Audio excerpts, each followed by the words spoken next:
तेरेखोलचा किल्ला आज पर्यटनासाठी चालवायला दिलाय, ज्या किल्ल्यावरती तुळशीराम हिरवे गुरुजी हे शहीद झाले होते. मित्रांनो, लक्षामध्ये घ्या की हीच जर स्वातंत्र्याची परिणती असेल तर मग या स्वातंत्र्याला अर्थ काय, आणि हे स्वातंत्र्य आपण अर्थपूर्ण कसं करणार. माझ्या एका कवितेमध्ये मी प्रश्न मांडला होता की या 50 वर्षात जी एक अवहेलना झाली ती बघून, की पुन्हा काजळी देव्याभोवती दाटू लागली, पुन्हा काजळी देव्याभोवती दाटू लागली, स्वातंत्र्याला भीती स्वतःची वाटू लागली, स्वातंत्र्याला भीती स्वतःची वाटू लागली.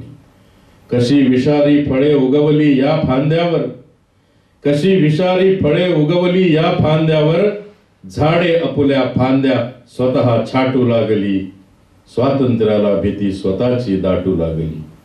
कोणी फितवले कसे किनारे हे दर्याचे, कोणी फितवले कसे किनारे हे दर्याचे, लाट तडीवर येण्याआधी फुटू लागली, स्वातंत्र्याला भीती स्वतःची वाटू लागली, पुन्हा काजळी देव्याभोवती दाटू.